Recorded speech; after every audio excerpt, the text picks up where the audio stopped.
What's up, my man? How you doing, brother? Doing great, man. All right. What's your name, sir? My name's Joseph. Joseph. How long you been on the streets, brother? Too long. 22 years, maybe. Wow. Off and on and off, out and in, back and forth. I mean, just another ending cycle. Okay. How did that journey start? Big divorce. Okay, big divorce. Okay. Second wife, I don't know. We grew apart instead of together. Things got bad. She went to work for the state as a prison guard, and I done quite a bit of time myself, and I just couldn't see myself ironing her clothes to go to work anymore. Or the color brown. I got tired of reminiscing about all that bad road I went down. Yeah, understood. Thanks for abbreviating that. So where were you at when you first started homelessness? Florida? Yeah. Here in Bradenton? Yes. Wow. So you've been on the streets of Bradenton for 22 years? Yes, I have. Wow. What have you seen as far as struggle in those 22 years? Seen a lot of friends die. I mean, gone over, hit by cars, trucks, stuff like that. Run out in the road or something? Yeah, from being messed up. Being intoxicated. That's very unfortunate. Mostly drinking. Yeah. I won't go any further than that, but Yeah. a lot of them are from drinking, man. Yeah, I I get came what up you're in a saying. drinking era. Yeah. So it's kind of like a culture, unfortunately, here in Bradenton where people just run on that path.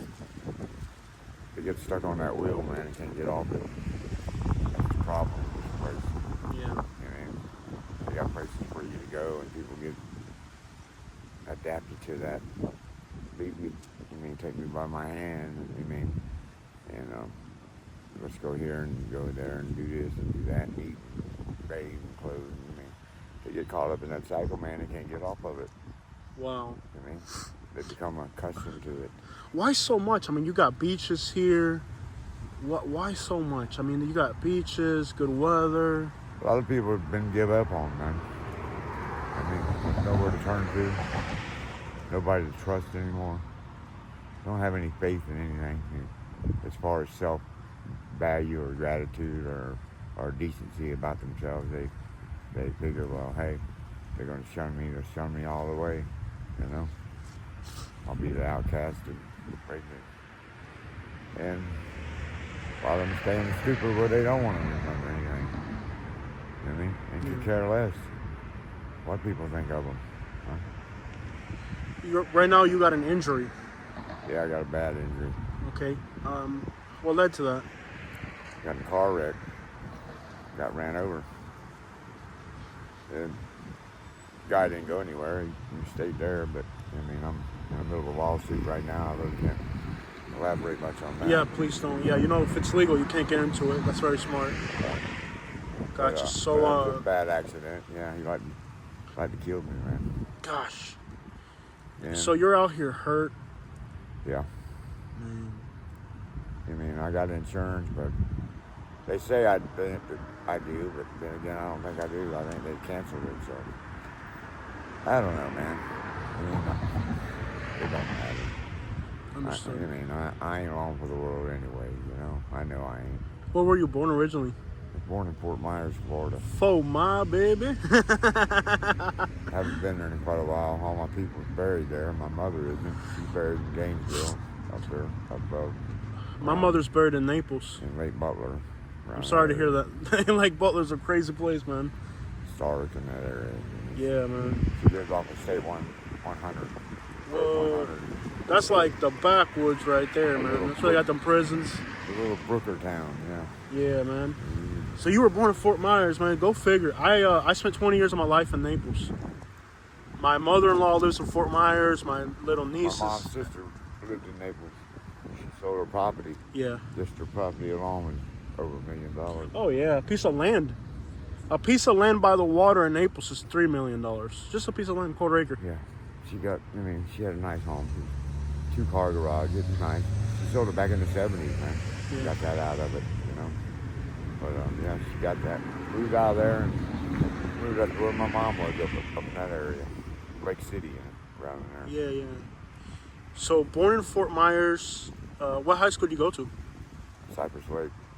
What? My wife went to Cypress Lake.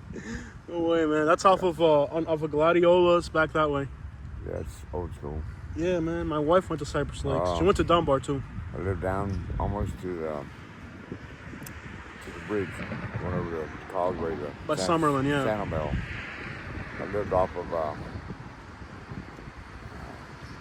Been so long ago, man.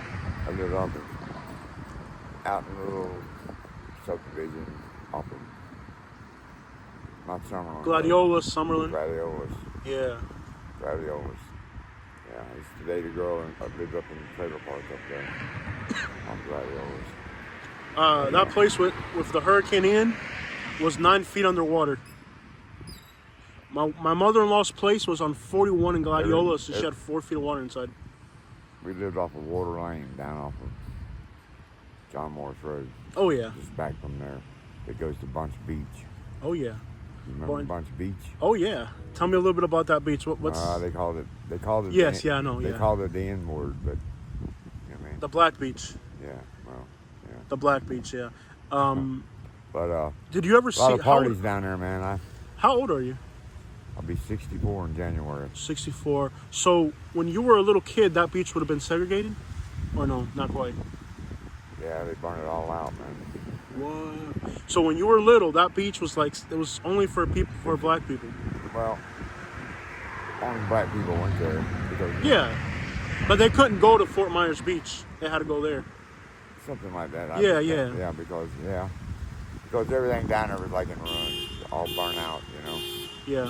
So I don't know what really happened or transpired in all of it. Maybe I was a little bit too young, but yeah, blacks didn't go down there anymore. I mean, they just stopped going for whatever reason. I don't know. But anyway, yeah. I think they're doing a bad era. I mean, I come up in a good era, but then again in a bad era. Yeah. You know? A lot of segregation and separation and this and like. I never knew or seen a black man until I was about 8 years old. Yeah. Because that used to be you got Harlem Heights down there. School there too. It's changed now. Yeah. Because after that hurricane, all the black people moved out. Did they really? Yeah, because they had all that construction, so all the Spanish people moved in because they needed workers to clean up after the hurricane. So after Hurricane Ian, Harlem Heights was mostly black, and now it's mostly Spanish because all those houses flooded. Everything, all Harlem Heights flooded, all that flooded. Really? So all the cheaper areas, wow. Spanish people moved in because now they got to rebuild the... That was all, there was no paved roads back in there anyway. Wow. Maybe a couple. I mean, down where the retention center is. So what do you guys do for fun? Fishing, ATVs, Mike? Grew up in commercial fishing. Commercial fishing. Gill net fishing, catching mullet, trout, redfish. Wow. Offshore, you know, mackerel, kingfish, pompano, stuff like that. There. So you were like a modern day Calusa. Yeah, pretty much. Wow, you must have wild stories. I mean, pirate, man. You know what I mean? I would imagine. Living a pirate's life. You know what I mean? Happy, free, and do basically what I wanted to do, and when I wanted to do it. So, did you see the photos of the shrimp boats after the hurricane? I didn't see too much of it, man. But, you know, the boats were kind of really upset me. The boats were just tangled on top of each other. It was just the most insane sight you could ever see. Everything I grew up around down there, man, was just gone. Yeah. So when you were mullet fishing, for example, right? Mullet, they have a run, right? It's like a specific time of the year. Right now. In the winter. Right now, they're catching them over in the bay over here. Right now, up the river. Who would the mullet? They mostly smoke it. A lot of them they do. So people don't realize. A lot of them they just bust their backs open and take the roe out of them. So go sell the fish for crab bait.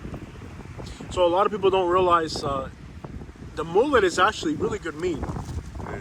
Most people in Florida consider it trash meat, but they don't understand you can't just cook it in 5 minutes like you do a snapper. Right. You got to burn all that fiber. You got to fry it out.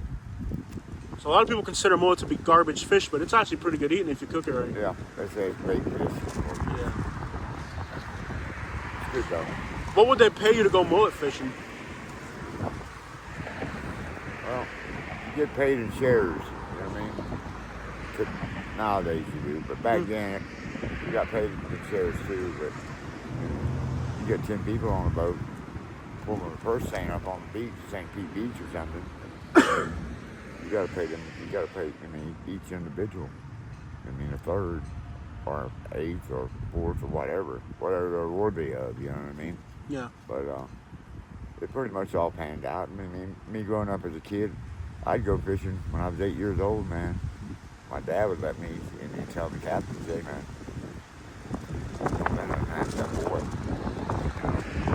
You know? My check would be like $8. Okay. My share.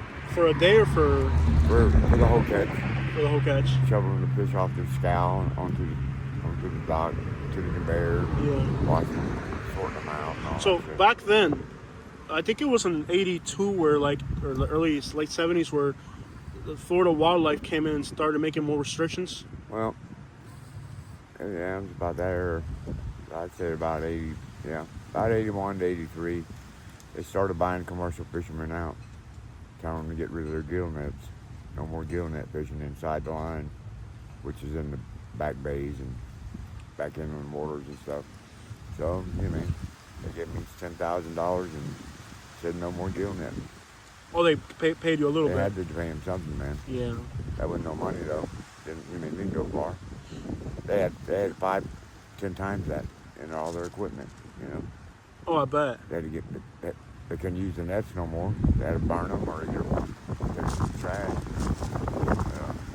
It's a sad day for commercial fishermen, man. That's all he knows and that's all he ever loved. That's what he did all his life. His family, his generation. I'm third generation myself. Wow. My people fished all down Fort Myers, Naples, Goodland, and all that down there. Oh yeah.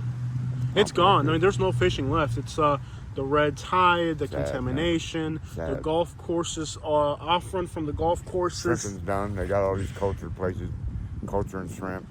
I mean, and the saltwater shrimpers, they were protesting that and never got nowhere with it. They got screwed out of everything, man. I mean, China and everybody else, Florida, they all got cultured shrimp, just like fish. You know what I mean? Fish ponds. It's a sad day, man. It's a great era. Hey, most towns were built around fish camps. Goodland, Naples, fish houses. Everglades City. I'm gonna stand up for a minute. My back's Sarasota. Sarasota too? Oh, yeah. Well, I know that downtown Sarasota. I said every town in Florida, on the east and west, was built and success around a fishing community. Yeah. I mean, because they knew it was a great source of all. They had to worry about food, our meat. You know what I mean? There was always fish around, whether it be whatever it is, catfish, redfish, trout, whatever it was you like. Yeah. I mean, flounder, whatever. So blue crabs, stone crabs. You know what I mean? So after they outlawed all the fishing, whatever in the '80s, right? They arrested just about everybody in Everglades City. Got some good friends down there, man. Yeah. Hauling pot. They found a seed on your boat that was confiscated. I used to live off But of their Wiggins. dads, hey, this is what the DEA said. Yeah. Said we ain't ever been in a fishing community and walked in the bar and every fisherman had at least 3 pounds of gold around him. Or on him. You know what I mean? Yeah. So that's the era of the cowboys. They arrested the mayor, the sheriff, everybody in that town. The whole town. They didn't take the kids or the women. They left them. But yes, all the men went to jail. The mayor, the sheriff, they were all dirty, man. We're gonna do today's Miami Vice days. Let me tell you, I'm gonna do this interview today. I'm gonna find you again, and we're gonna sit down and do a longer interview. I'm gonna pay you more money, and we're gonna get some of these stories off you because this is a part of Florida history that the locals know, but the people that move down here, they have no idea. That's the way. I lived off. The way it always was. Yeah. It was become normal. I lived off of Wiggins Pass Road. We go out fishing, shrimping on the way in. Yeah. Somebody said, hey man, hold up a minute. help us. They throw half a broke bell on the back of your stern. Hey man, we're going in. Y'all go ahead and burn it on down. You know what I mean? They find bells out there all the time, and that's what they did. We'd sit out there and smoke it up while we were fishing. You know what I mean? They never send some money to go to waste. Well, it was like Cubans and Colombians that would bring it, and then you guys rednecks would pick it up, no, or no. the rednecks ran the whole thing. It could be anybody. You mean find it? Yeah. My brother found bells off of Jacksonville. He Wow, brought, that far He north. brought 2 in. His captain wouldn't let him bring, but Yeah. he didn't want him to put any on the boat. He said they find that shit on here, they're gonna take my damn boat and everything. Oh, of course, yeah. So anyway, my brother brought 2 bells in, Yeah. and you mean pretty big bells, 80-pound, 90-pound bells. Well, my family was from a small town in Cuba. He called my sister today. I need some ice up here in Jacksonville. The boat's got fish on it. We need some ice up here. Yeah. She went up there in a Winnebago and got those 2 bells and took them back to Fort Myers. I'm serious. Yeah. No, yeah. My family's from a small town in Cuba facing Jamaica. And my family in Cuba would find, sometimes the Jamaicans would get scared and drop the whole thing off. They do it here. They did it in Key West. Yeah. There was 200 bells washed up on that beach down there, man. There were people on bicycles. I'm telling you. No, The yeah. law enforcement down there was like maybe back then, there was probably 3 cops in the whole town of Key West. Yeah. You know what I mean? The guys going down the road on bicycles with bells strapped down. Not joking. They got away with it. You mean, what are they going to do? You know what I mean? Come on. Well, back then it was different than today. Things have changed a lot. Laws have changed. Man, yeah. Yeah, it's a whole different world You got today. cameras everywhere. You got police everywhere. They got satellites now. Yeah, you got drones everywhere. Satellites, yeah. I mean, It's a different world. So like I said, so in those days I lived off of Wiggins Pass Road, and I had these neighbors that grew up off the Cocohatchee River, and they said that in the 70s and 80s they would park a box truck in their driveway because they were right on the Cocohatchee River, and they said that it wouldn't fit inside the box truck anymore. They filled up the house, filled up the box truck, and they got to the point where they would just let it sit on the front lawn because everything they had nowhere to store it. Tarp it over. They had nowhere, yeah. They had nowhere to put it all. I used to sling bells right here in Cortez. Yeah. I don't know if I should say the guy's name or not, but it don't really matter. I mean, they already did the damage to what you mean. Junior Guthrie, I know that's a big name here in breaking, especially in Cortez. Yeah. He's known for pot hauling. He's got property down in South America, right there on the line, you know what I mean? He's got a little resort down there. He built a house on an island for his daughter, for her wedding, and her birthday or whatever it was. Yeah. Anyway, he had some money, man, but I mean, they tried to get him, but they really didn't. I mean, there's other people out here, like the Capos, they went to prison for pot hauling up the river. You know what I mean? People walked up on them, young people, and they 86'd them, and they got caught for it. And I mean, like, even the people in Everglades City back I then. mean, you could really get hurt behind some of that stuff. Yeah. Back in Everglades City, you would assume logically that they got out of prison and it was just so much money that some of it might still be around. And now they just do like fishing charters and stuff like that and all that. They covered it up pretty good, man. How was the fishing back then versus now? Great. Versus now, it's not worth to get on the boat for me. If I was able to go fishing again, I wouldn't even go. There's no money in it, man. The fish house makes all the money. They own all the boats, you know what I mean? The gear, the ice, the bait. I mean, they do it all. So, in turn, it all comes back to the house, you know what I mean? The one that provides the most gets the most. So, that's who gets it. I mean, the laborer, you don't get shit anymore. Gotcha. Runs on a percentage. Captain gets 40%. There's 2 guys on a boat. They split 40%. And the boat gets 40%. Back then, 3/3, man. yeah, before all the regulations came in, right, when you were little, did people, I'm talking like way back, before all the laws and regulations, did you ever eat sea turtle, manatee, like all that crazy stuff? Never ate a manatee. I ate a lot of sea turtle. Yeah. Loggerhead, green turtles. I ate them all, yeah. I've eaten the Why would I throw them back and they're already drowned in the damn shrimp net, you know? just like shorts, catching grouper. Why would I throw it back when it's already dead? Yeah. You know what I mean? Come on. So now they allow you 1,000 pounds of shorts. Yeah. What they call undersized, snapper, grouper, whatever. They allow you 1,000 pounds of them.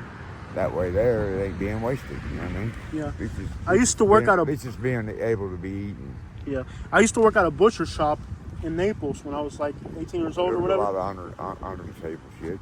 Right, exactly. So at this butcher shop, we would go, they would bring in grouper and they would say it was imported from Costa Rica or Panama. They would sell snook here and say it was grouper. Yeah. Snook. Yeah. I know a man that run Star Fish Company back in the day. Yeah. He said, bring me all them snookies, boys. He said, and I'll get that grouper money. Uh-huh. I mean, he'd sell snook for grouper and get that high dollar out of snook. People didn't know the difference. Oh, these people don't know anything.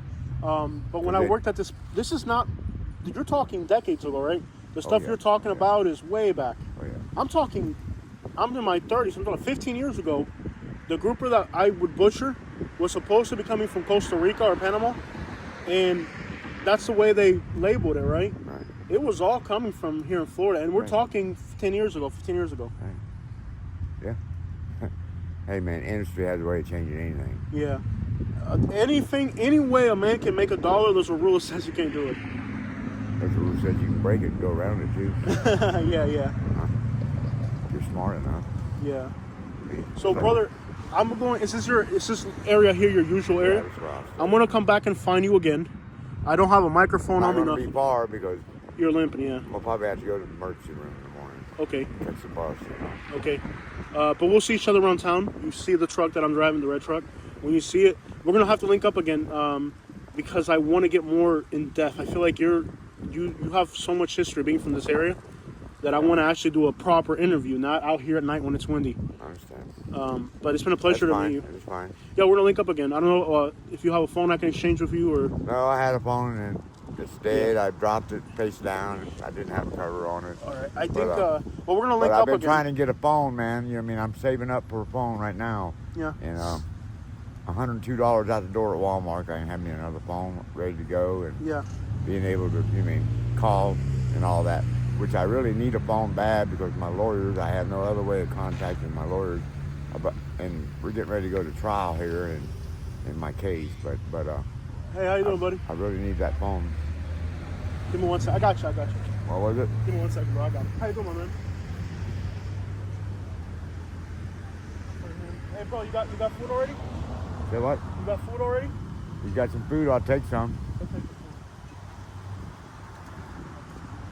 Got anything else? I think that's enough there,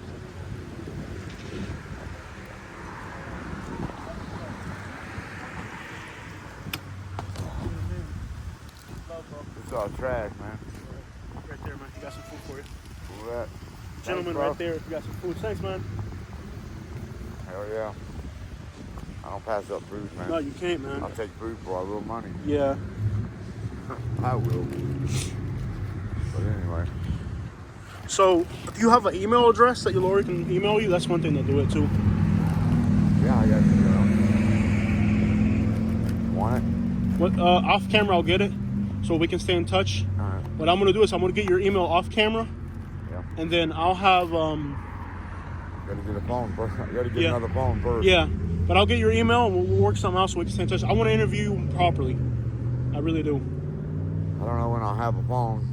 I'm saying, I'm trying to save up for it, but I'm about a third there. Okay. You know what I mean? So what are your most beautiful memories growing up down there? Living a pirate's life. The real life pirate. As a kid. Yeah. Yeah. I mean, I grew up. My dad used to take me fishing. He said, I'm gonna tell you right now. Yeah. I was like 6 years old. Yeah. He says, I'm gonna show you once how to do this. You mean taking fish out of the net or crabs or whatever. He said, you need to remember it. I don't want to have to keep telling you. Yeah. You know what I mean? I'm waiting on you to pull that net in. But that's all right, Dad. And he says, one more thing. He said, all this that I'm showing you and teaching you cost me something. as a kid. Yeah. I mean, and just don't give it away, because if you do that, you'll be out of a job. So I said, I got to think about it. I said, well, yeah, that sounds kind of right. So, I mean, he bestowed a lot of good stuff in me, man. Showed me a lot of neat shit. Yeah. I mean, I'll never forget. I'll always remember. Great memories. All right. I'm gonna leave you my contact. I want to get with you again, and I want to get more of these stories from you, because I feel like you got a lot to talk about, and I feel like we'll get together. I really wanted to write a book. Well, the internet's the new book. I know. Brothers, thank you so much for your time. Sorry I didn't have a microphone. I didn't think. Oh, you're missing a finger there too. Look at that. Oh yeah. Was that accident fishing? No, not really. Okay. More like a dry land. I thought I was a carpenter. I tied the guard back on the saw. Oh man. Ooh. Huh? Lucky me, huh? Yeah. Gosh. $38,000 later.